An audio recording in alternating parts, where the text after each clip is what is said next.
Yang amat berhormat Ketua Menteri Pulau Pinang, Saudara Lim Guan Eng, Exco Pulau Pinang, Saudara yang berhormat Saudara Chow Kon Yeow, kawan baik saya, pertama moderator Tuan Pengerusi iaitu YB yang baru, YB Bukit Bendera, Zahirul Johari.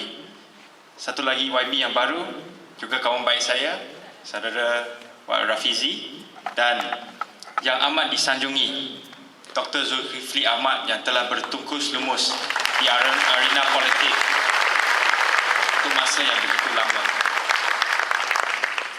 Pada malam ini saya nak memberi sedikit penjelasan tentang statement yang dikeluarkan oleh Perdana Menteri kita, iaitu Perdana Menteri Minoriti Najib Tun Razak, di mana dia telah kata bahawa tsunami China telah menyebabkan beliau tidak boleh mendapat balik Selangor dan juga tidak berjaya untuk memenangi 2/3 daripada kerusi di Parlimen, kerana beliau sebelum 5 hari bulan Mei, beliau begitu yakin yang dia boleh berjaya untuk menawan balik Selangor dan juga untuk memenangi balik 2/3 daripada kerusi Parlimen. Jadi pada malam ini saya nak memberi 4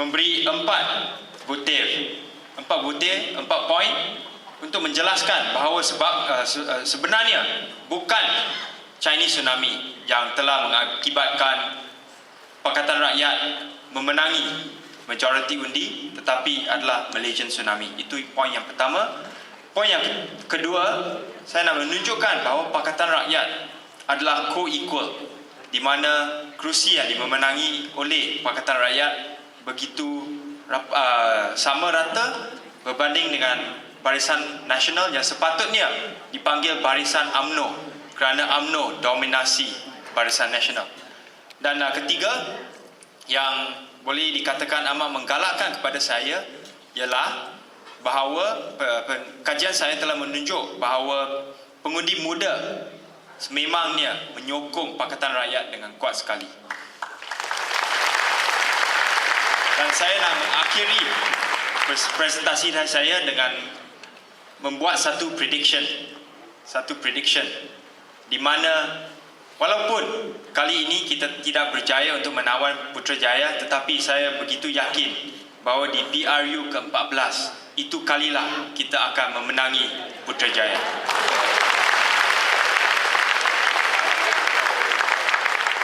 Malaysian tsunami bukan tsunami China. Angka ini telah dijelaskan tadi oleh Ketua Menteri, di mana Pakatan Rakyat telah memenangi 51% daripada undi popular. Apa yang saya hendak menegaskan ialah Malaysia adalah negeri pertama di dunia ini yang mengamalkan first past the post system. First past the post system, di mana parti yang memenangi majoriti undi tidak dapat satu seat bonus, tidak dapat memenangi majoriti kerusi. Kerana di kebanyakan negara di semua negara, bahkan Malaysia, tetapi tidak berlaku di Malaysia, di semua negara yang mengamali first past the post system ini, kalau satu parti memenangi lebih daripada 50% undi, memangnya mereka akan memenangi satu seat bonus, di mana akan melebihi kerusi yang dimenangi akan melebih daripada undi popular. Tetapi di Malaysia, oleh kerana persempadanan kerusi yang tidak adil, bukan saja kapar di mana pengundi lebih daripada 144,000, tetapi di kerusi saya, Serdang, ada lebih daripada 133,000 pengundi. Dan kawasan saya merupakan kerusi yang kedua besar sekali di Malaysia. Dan ini merupakan satu perkara yang amat tidak adil, dan ini adalah sebab kenapa Pakatan Rakyat sungguh pun kita memenangi undi majoriti, undi popular majoriti, kita tak berjaya untuk memenangi Putrajaya. Dan keadaan ini memang begitu ketara apabila kita membanding undi yang memenangi oleh Pakatan Rakyat di Semenanjung Malaysia. Kerusi kita kekal 80 kerusi parlimen, dan BN memenangi 85 kerusi parlimen. Tetapi undi popular kita naik ke 53%. 53% berbanding dengan Barisan Nasional yang hanya memenangi 46% saja di semenanjung Malaysia. Walaupun mereka memenangi 46% undi, mereka dapat 85 kerusi berbanding dengan 80 kerusi saja yang dimenangi oleh Pakatan Rakyat. Dan ini adalah satu poin yang begitu penting, sokongan untuk ketiga-tiga parti Pakatan Rakyat naik di semenanjung Malaysia. DAP 5.4%, PKR 2.8% dan PAS 1.8%. Ini menunjukkan bahawa sokongan semua pengundi di semenanjung Malaysia adalah lebih berpihak kepada Pakatan Rakyat dan bukan saja kepada DAP, bukan saja pengundi Cina yang memihak dan menyokong DAP dengan kadar yang lebih tinggi, tetapi kesemua pengundi dari mana-mana kaum pun menyokong Pakatan Rakyat dengan kadar yang lebih tinggi. Dan apabila kita meneliti prestasi Pakatan Rakyat dan juga Barisan Nasional di peringkat negeri, kesemua negeri Barisan Nasional mengalami pengurangan dari segi undi popular, kecuali di Kedah. Setiap negeri, termasuk negeri majoriti Melayu seperti Perlis, seperti Pahang, seperti Terengganu, yang undi Barisan Nasional merosot berbanding dengan 2008. Ini menunjukkan bahawa bukan saja tsunami Cina yang menyebabkan Barisan Nasional memenangi kurang undi, tetapi juga tsunami Malaysia. Dan ada orang kata bahawa hanya adalah tsunami Cina, tetapi perhitungan saya menunjukkan bahawa lebih pengundi Melayu menyokong Pakatan Rakyat berbanding dengan pengundi Cina.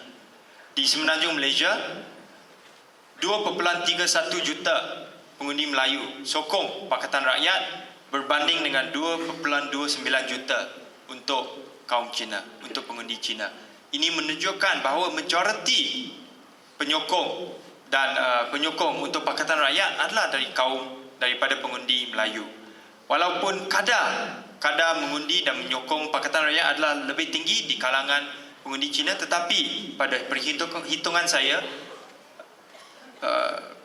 pengundi Melayu menyokong Pakatan Rakyat dengan kadar 42%. Ini adalah satu prestasi yang amat baik, dan ini menunjukkan bahawa Perdana Menteri Najib Tun Razak memang cakap bohong apabila dia kata hanya tsunami Cina yang berlaku di PRU ke-13 ini. Dan apa Perdana Menteri lupa beritahu kepada rakyat Malaysia ialah ada banyak kerusi Melayu majoriti, ada 23 kerusi Melayu majoriti di mana sokongan untuk Pakatan Rakyat naik sekurang-kurangnya 5%, termasuk di Kepala Batas di Penang, termasuk di Arau di Perlis, di mana kedua-dua kerusi ini ada lebih daripada 70% pengundi Melayu, tetapi kadar sokongan untuk Pakatan Rakyat naik lebih daripada 10%. Ini juga menunjukkan bahawa pengundi Melayu di tempat-tempat ni, di kerusi-kerusi ini juga telah menolak Barisan Nasional dengan begitu ramai sekali.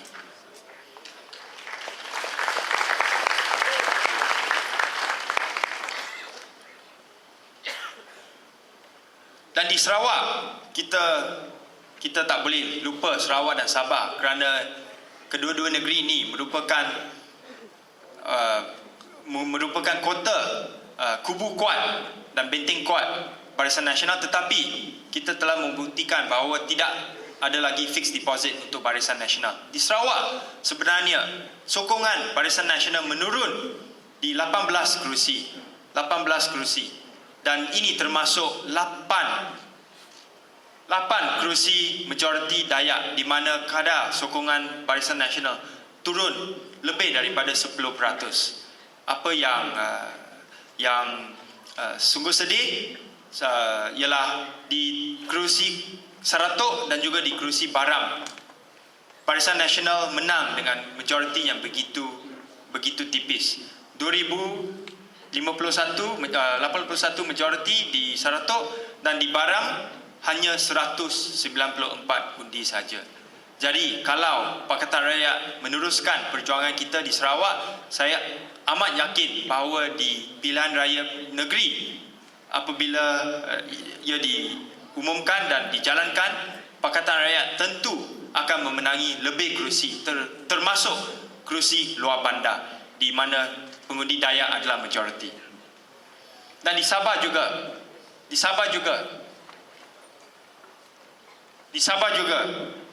sokongan untuk Pakatan Rakyat telah naik dan sokongan untuk Barisan Nasional telah menurun di 19 daripada 26 kerusi parlimen. Dan di DUN Sabah juga Pakatan Rakyat telah memenangi 11 kerusi DUN, dan kebanyakan kerusi ini, 7 daripada 11 kerusi ini adalah kerusi bukan majoriti Cina.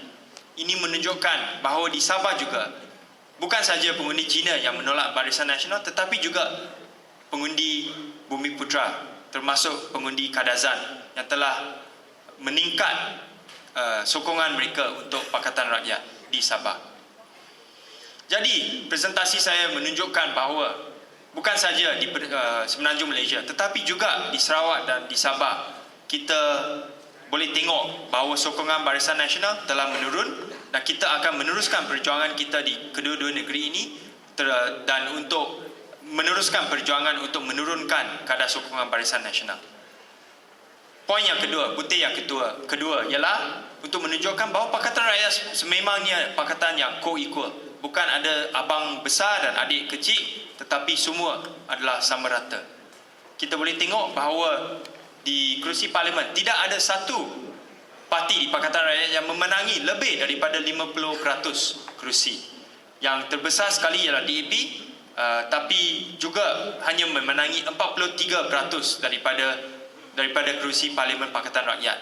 Dan PAS dan PKR memenangi 24% dan 34% daripada jumlah kerusi Pakatan Rakyat. Kalau berbanding dengan UMNO memenangi 88 daripada 133 kerusi Barisan Nasional, dan mereka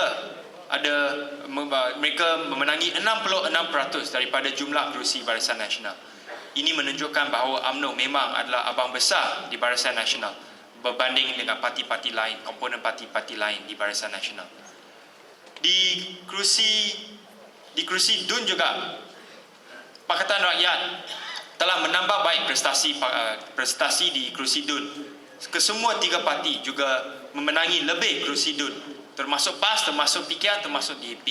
DAP memenangi 22 lebih kerusi, PKR memenangi 8 lebih kerusi DUN, dan PAS 2 kerusi DUN, berbanding dengan UMNO Barisan Nasional, di mana begitu ketara. UMNO memenangi 88% daripada jumlah kerusi DUN untuk Barisan Nasional. Ini menunjukkan bahawa sememangnya UMNO adalah abang besar dan kesemuanya adalah adik kecil yang tidak berani menyuarakan suara mereka apabila menghadapi UMNO Barisan Nasional. Poin yang ketiga ialah pengundi muda lebih menyokong Pakatan Rakyat, terutamanya pengundi muda Melayu.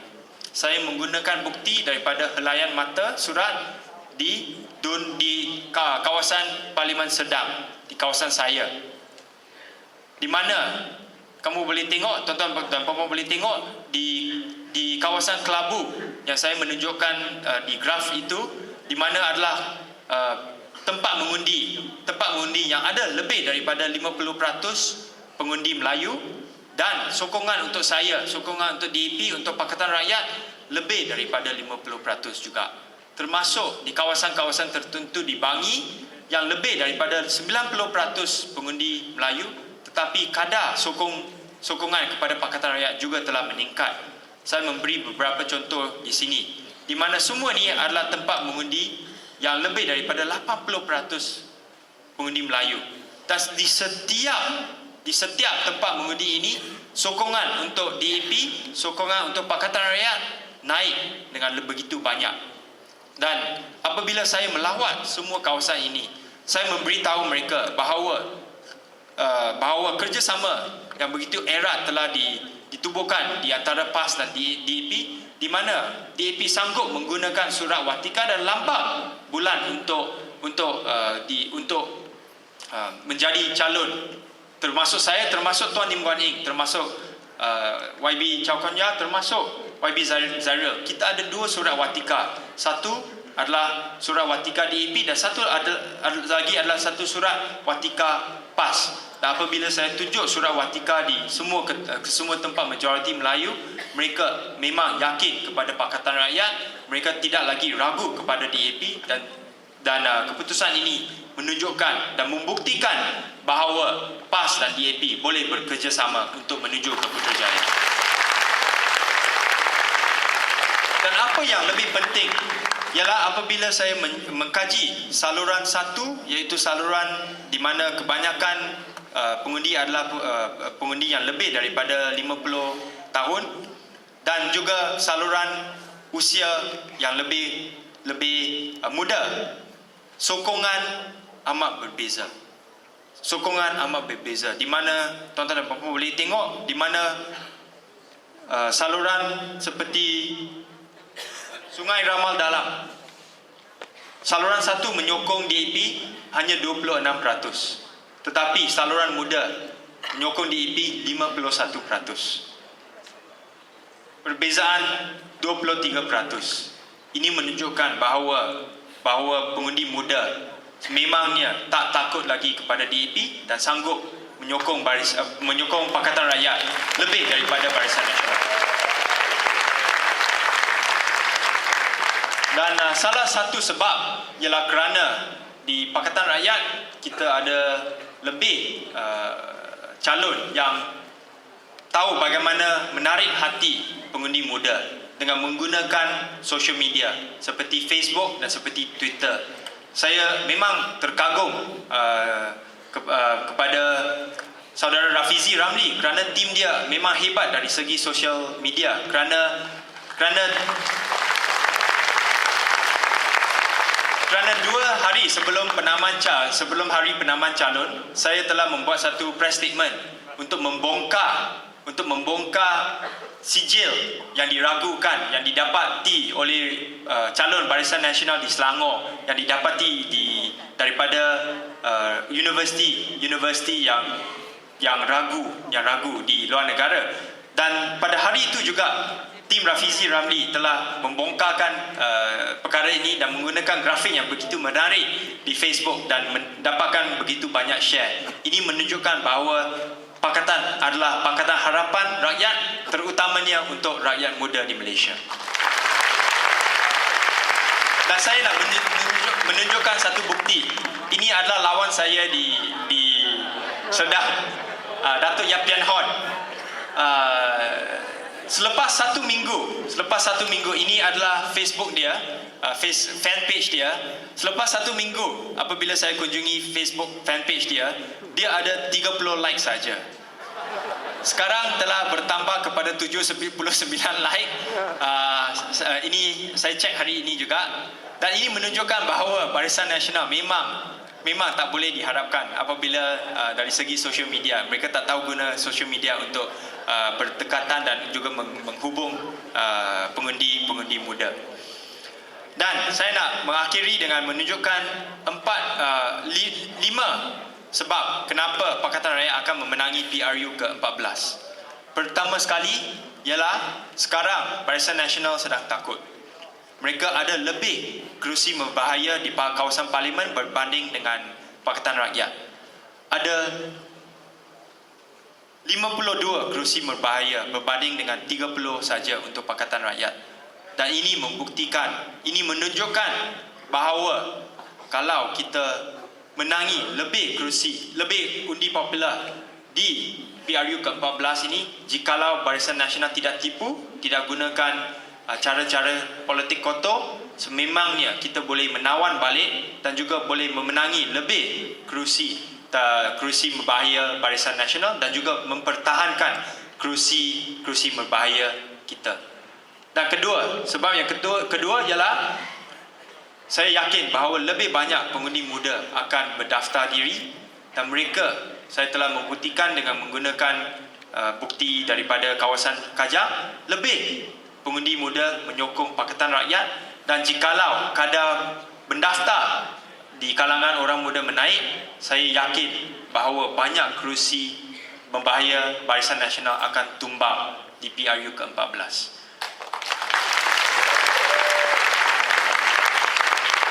Sebab yang ketiga ialah politik perkauman dan politik yang cuba menakutkan rakyat Malaysia tidak lagi laku, tidak lagi boleh digunakan di kalangan politik.